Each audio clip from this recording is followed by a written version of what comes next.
Arriving at TMU Station. Shop like a billionaire.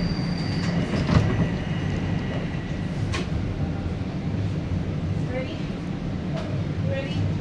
steady, go.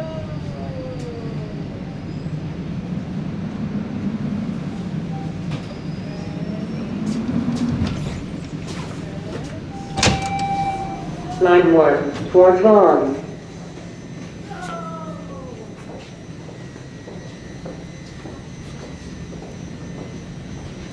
Welcome to TMU Station, rather TMU Station. Although, as you just heard, the train advised us we were entering Dundas Station. And that's the southbound Line 1 train.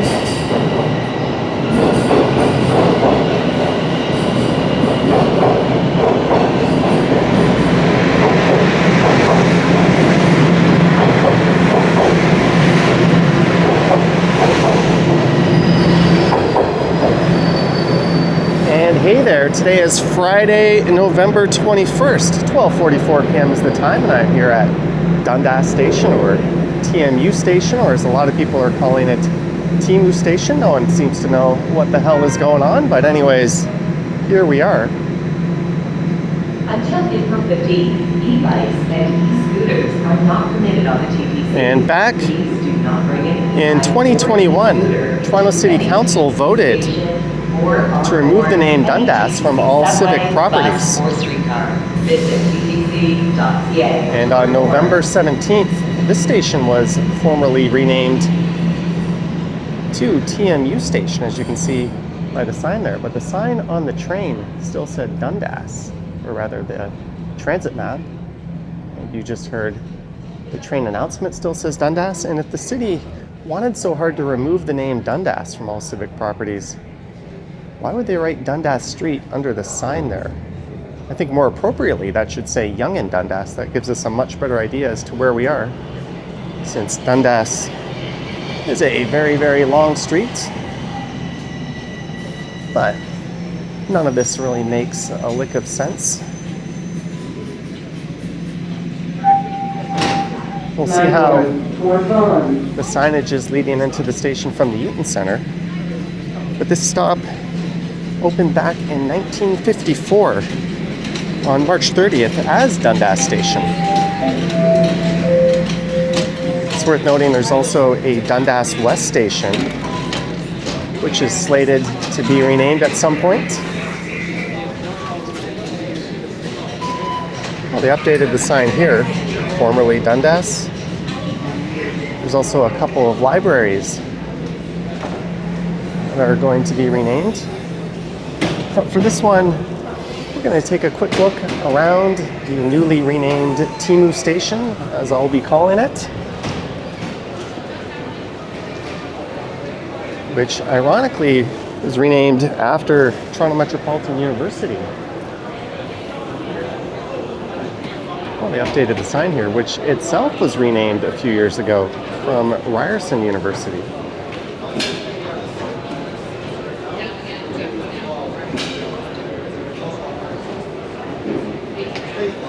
This is a major stop on the north end of the Eaton Centre.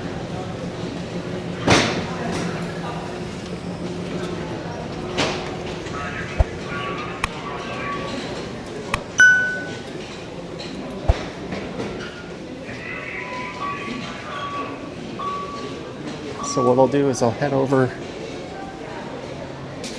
to another property that was renamed Yonge-Dundas Square. That is also rocking a rather silly new name. And I'll talk a little bit about that.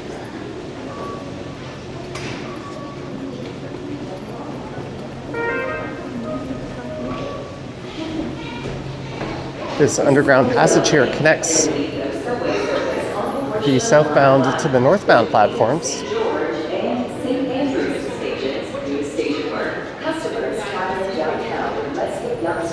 See, we are here at Dundas. The TTC has said the renaming will cost $1.7 million. And that will be paid for entirely by Ryerson, or I guess TMU University. Although obviously there's a lot of signage that still needs to be updated. So I'll be heading out, and I guess I'll walk around the Toronto Metropolitan University campus after we check out Dundas Square.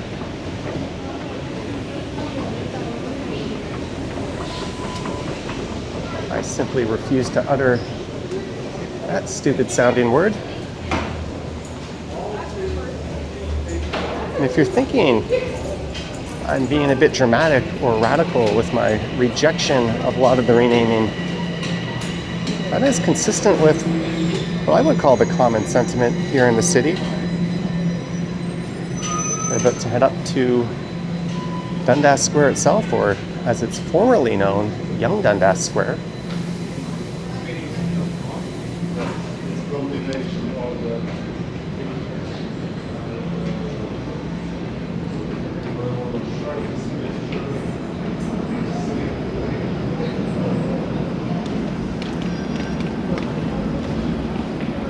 It's opened as Yonge-Dundas Square, but back in 2021, this was part of the city's motion to rename all things Dundas. The original plan was to rename Dundas Street. That would have cost $12.7 million. So as kind of a compromise, City Councillor Chris Moyse went on a campaign to rename the square here. There's the old Sam the Record Man sign. In total, this cost about $1 million to rename, although sources online say it's going to end up costing a lot more than that.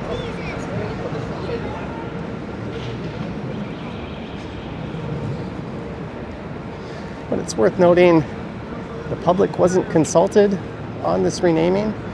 They weren't asked, what would you like to see it named after, or who? This rather ridiculous name was chosen. That sounds like a cheap brand of instant coffee. And the decision was so wildly unpopular and despised that Chris Moyse, the councillor who spearheaded renaming the square, didn't even show up to the opening grand ceremony. That's a move that could only be described as cowardly. This was formally renamed on August 25th in 2025. And it was renamed to remove the Henry Dundas connection. Sankofa, I just said it.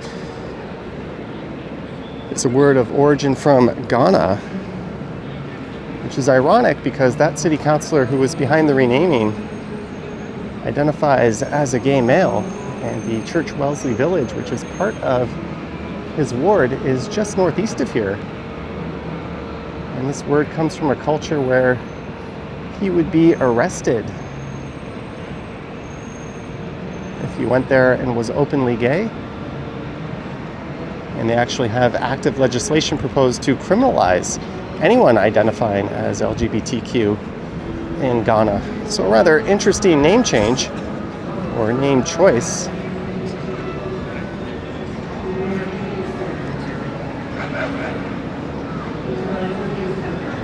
Henry Dundas himself voted to delay the abolishment of slavery, and that is where all the controversy stems from, although I don't know whom it was controversial among, as really there were no public outcries to rename or disassociate anything associated with him. It was really just one big grand act of virtue signaling. And Henry Dundas, whether you agree with his logic or not, voted to gradually phase out slavery. So he was, in fact, an abolitionist. And his idea was, if you eliminate it all at once in one fell swoop, you'll be creating a large black market for it, and the suffering would persist for a prolonged period of time. But again, the public wasn't consulted on the renaming. And this is a cash-strapped city with a whole bunch of crises going on at once. There's a housing crisis, a mental health crisis, among others, and much needed city resources were diverted to a silly virtue signaling exercise. One that didn't make a single person's life better or will improve anyone's life, thus making it all that much more ridiculous. And again, I've yet to meet a single person in the city that was in favor of the renaming. That's how the renaming of Dundas Square ties into TMU University. I'm just going to head north a block or so, and we'll enter the university campus. This is Yonge Street. I was so excited.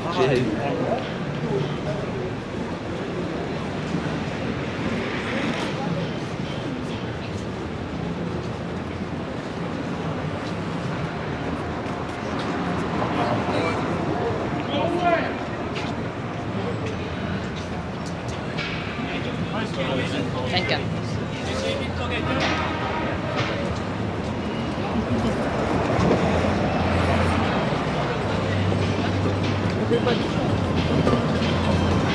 There's the Student Learning Center straight ahead. Formerly the Ryerson Student Learning Center. Now it's the Sheldon and Tracy Levi Student Learning Center, part of TMU. That is where Sam the Record Man used to be. And there used to be a Future Shop just on the other side of it.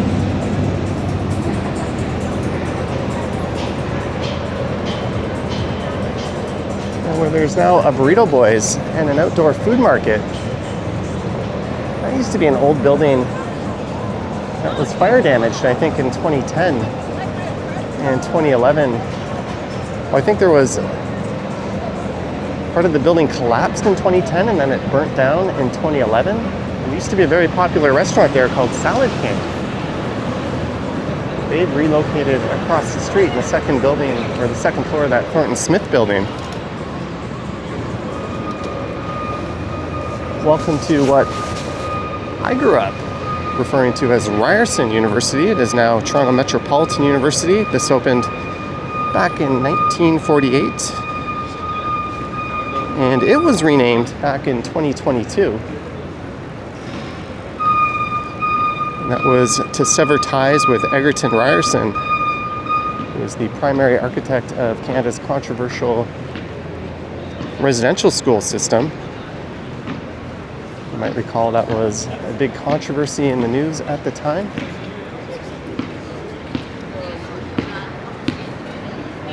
And it cost roughly $6.5 million to rename this campus.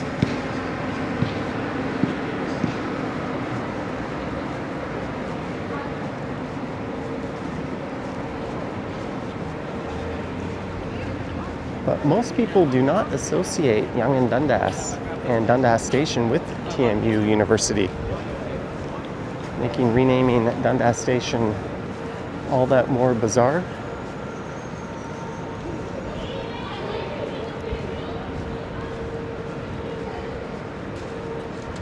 In the winter time, which is coming up very soon, this will be a skating surface open to the public.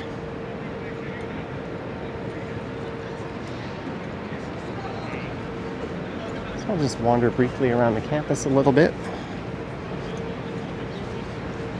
The student population here is 40,000, with over 3,000 graduates. It's known for its media production and journalism schools. There's also the Ted Rogers School of Management. It's the third biggest university in the city behind U of T and York, both of which are more well known than this.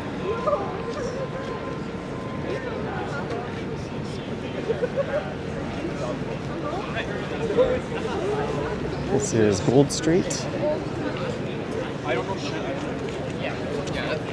That's always happens. I know. Yep.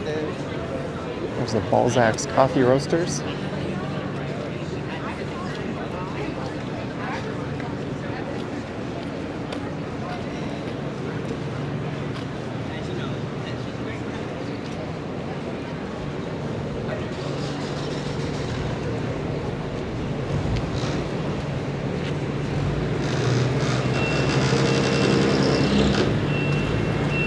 It's definitely a very urban campus. There used to be a statue of Egerton Ryerson, I think right here, that was torn down.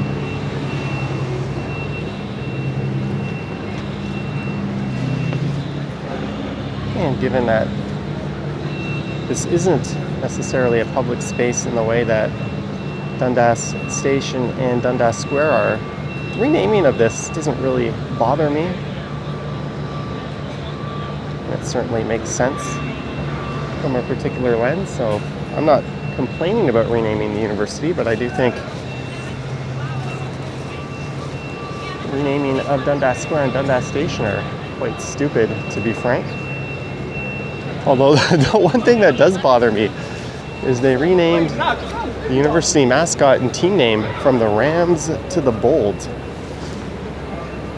That name was selected by apparently a community feedback process involving students, alumni, and staff, none of whom I would assume ever played sports a day in their life. I don't know anyone who would willingly put a jersey with a team name Bold on it on their back. But it is what it is. I don't think they're a serious contender in most athletics anyways.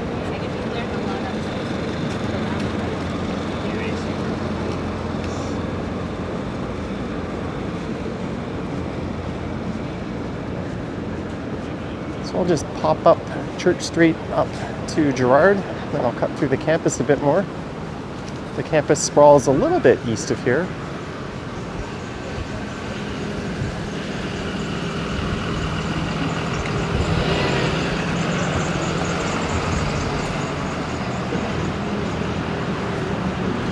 That guy on. This area is always a beehive of student activity.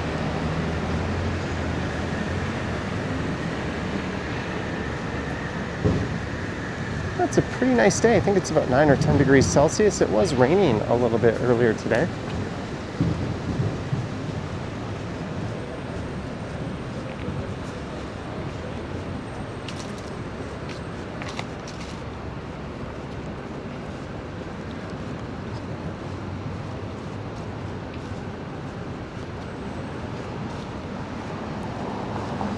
On the subject of renaming Dundas Square, I think it's an insult to the city and country that so many Canadian icons from past and present were overlooked for the name that they eventually chose. A lot of people floated Terry Fox and Gordon Lightfoot as possible names it could be named after. There's a lot of Indigenous leaders, hockey heroes, astronauts. But nope, they chose a word that couldn't be any less Canadian.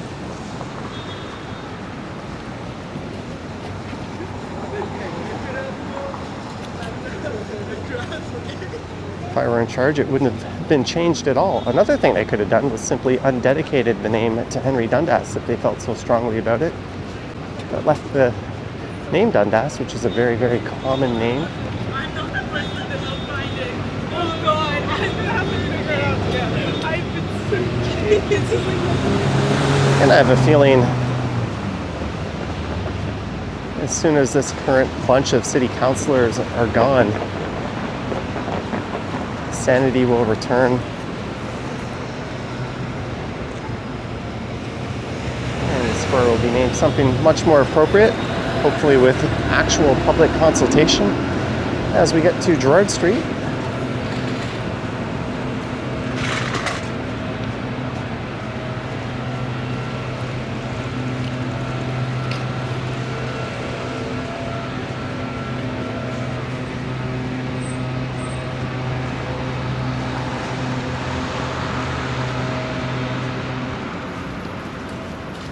All right, there's a courtyard I can cut through here.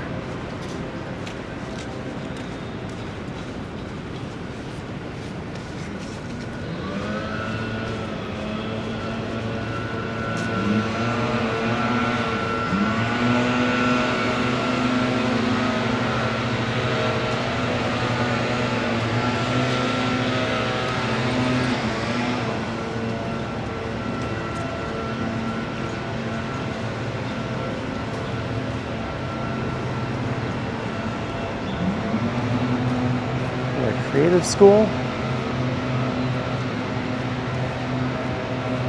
So what we'll do is I'll cut through the campus and then we'll just head south down Victoria Street, maybe to Queen. And I'll pop over to the station.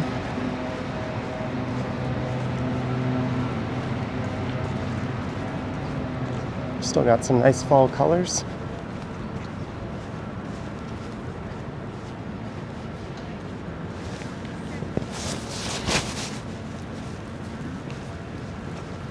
Like a black pipe and then 3 bars with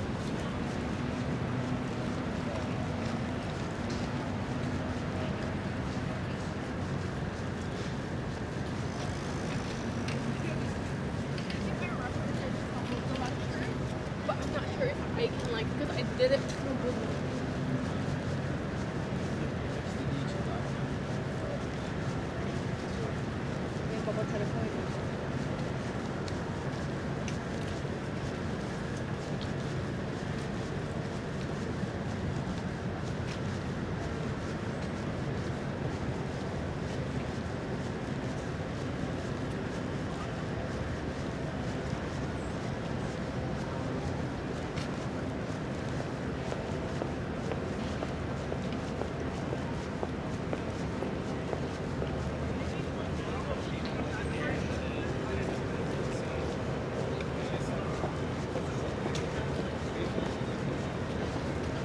I think this is the nicest part of the campus.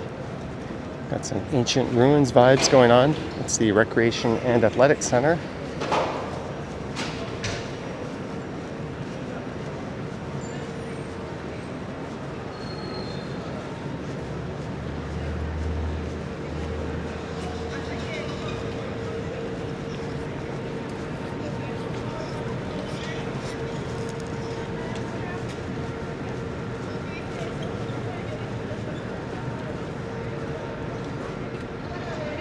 All right.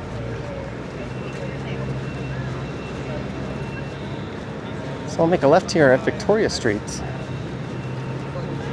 And this will lead us by what's been a controversial spot in recent years, the site of the safe injection clinic.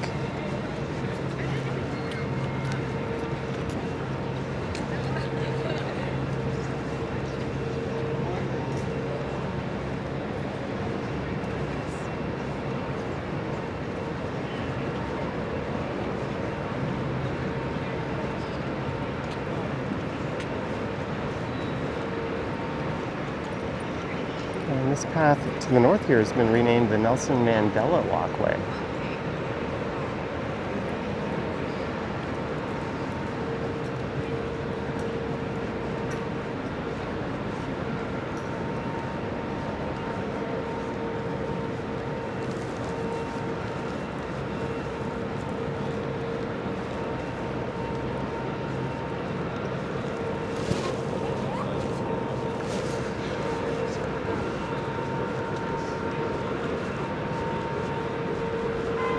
It's the Raymond Chang School of Continuing Education.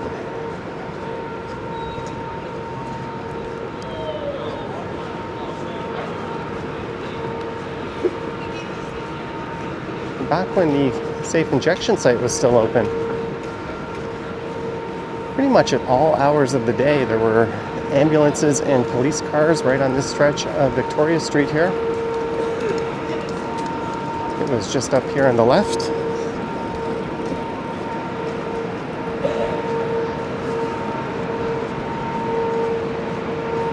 And the city has closed up the facility and returned it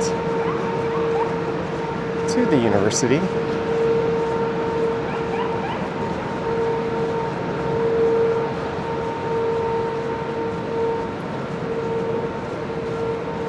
I'm not going to weigh in on the merits of safe injection clinics or anything, but this always struck me as a very bizarre location.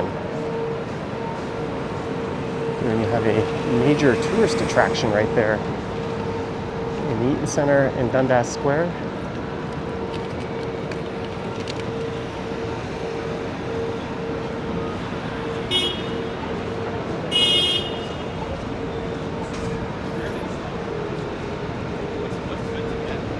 You have to wait for the light cycle here. So I'll just head south down Victoria to Queen.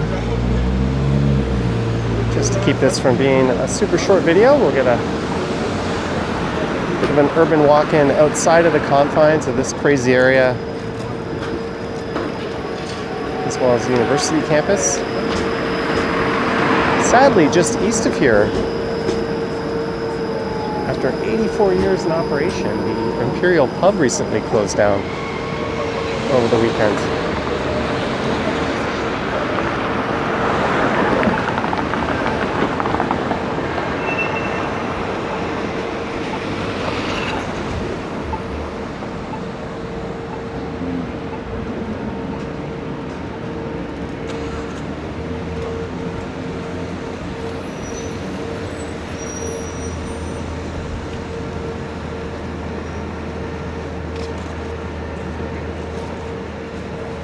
There are images of the sign coming down at the Imperial Pub, which was in the building right there. Speaking of signs, I mentioned Sam the Record Man earlier. Well, the sign has been perched at the top of that building there that was preserved. It's a very odd location for it. It really loses its sense of size and scale being way up there. It's one of those iconic signs like the Honest Ed sign at Bathurst and Bloor. This building here used to be home to Rogers, and before that it was called Torch. It was an Olympic themed attraction that was very short-lived. City TV moved from being at Queen and John to this location. Now it's up at Jarvis and Bloor Street East. So they went from having their finger right on the pulse of the city at both of these locations to what's definitely a cost-cutting location.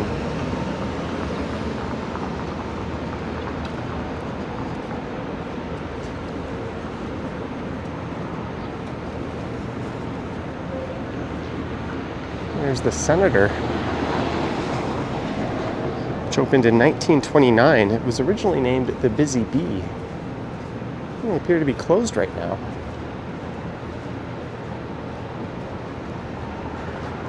Looks like their chef's outfits have been laundered. There's an interesting board game cafe over there, the Twilight Cafe. That's the backside of the Mirvish Theatre, which opened in 1920.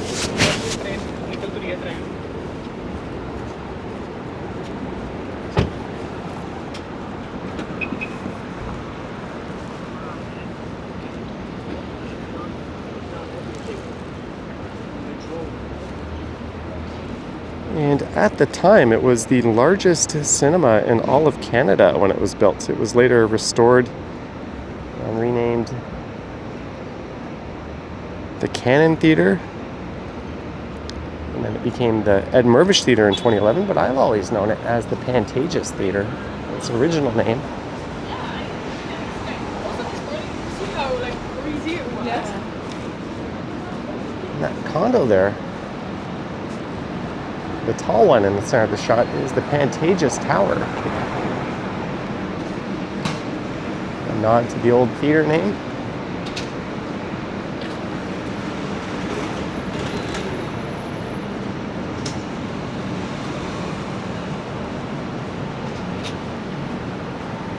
I've always maintained if it weren't for the streetcar tracks on Victoria Street, this is probably the most New York City feeling street we have in Toronto. Toronto often stands in for NYC and TV and movie productions.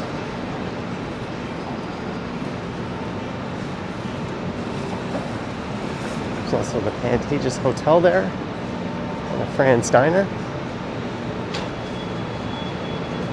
There's another Performing Arts Center. That is Massey Hall. That one is 131 years old, dating back, I think, to 1894. That was a gift to the city from the Massey family.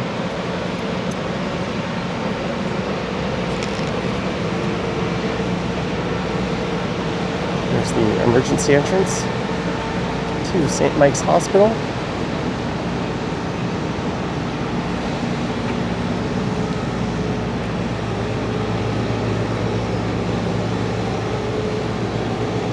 whoever owns Massey Hall must know something, because it was a massive, I think around $300 million renovation that took place pretty much exactly during COVID.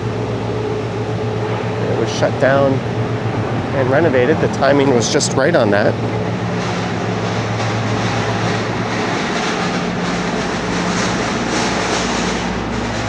And right next to that is the backside of the Elgin and Winter Garden Theater.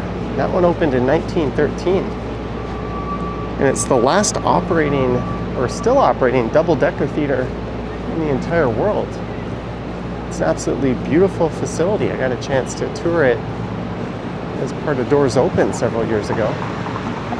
We got the old school fire escape, something you don't see a whole lot of.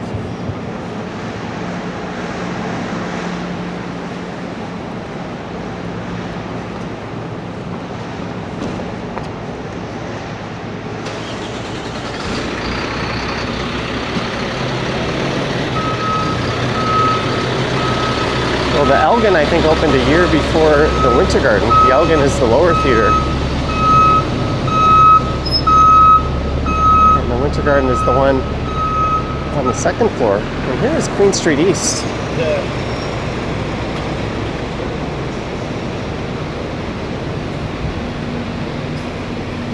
And there's a lot of Ontario Line construction going on.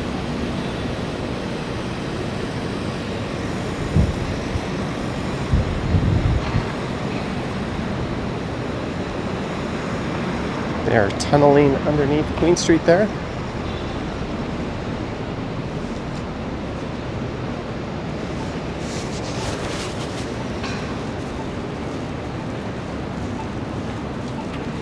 As part of the Ontario Line.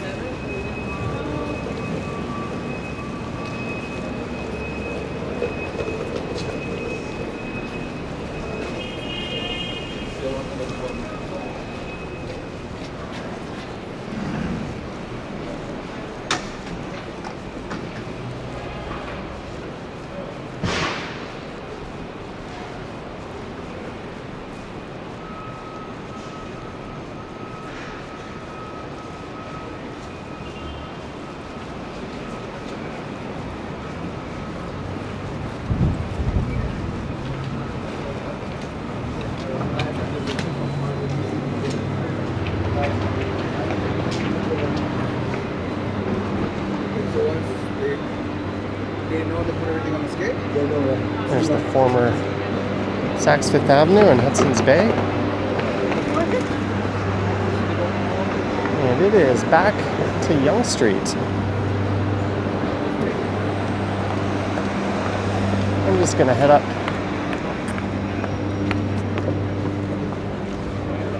to the entrance just up ahead here on Yonge Street, the northern entrance, as I want to be on a car at the northern end of the train as I'm getting off at Eglinton.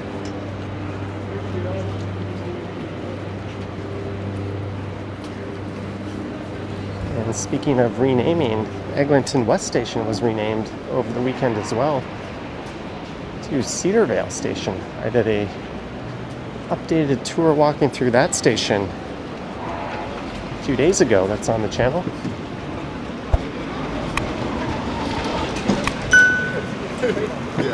You know, you come in.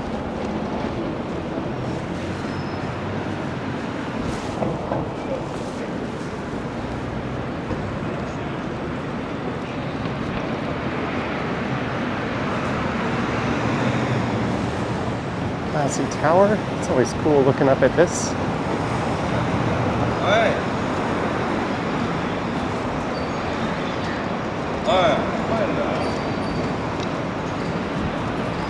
But that's about all she wrote for this one. I look forward to your thoughts and comments down below. Let me think, or let me know what you think Like, I'll be hoping with my family or something. about the renaming of Dundas Square and Dundas Station. And I think the Eataly is open just north. Oh well, I'll have to save walking by that for a future video. And if you wish to support what I do, there's links to my Patreon and YouTube channel membership down in the description. I've got an Instagram account at Johnny Strides, and there's a super thanks button appearing down below if you wish to say thanks that way. All right, don't forget to like, subscribe, and do all that fun stuff. Anywho, thank you so much for watching, and I will catch you in the next one. Yuck.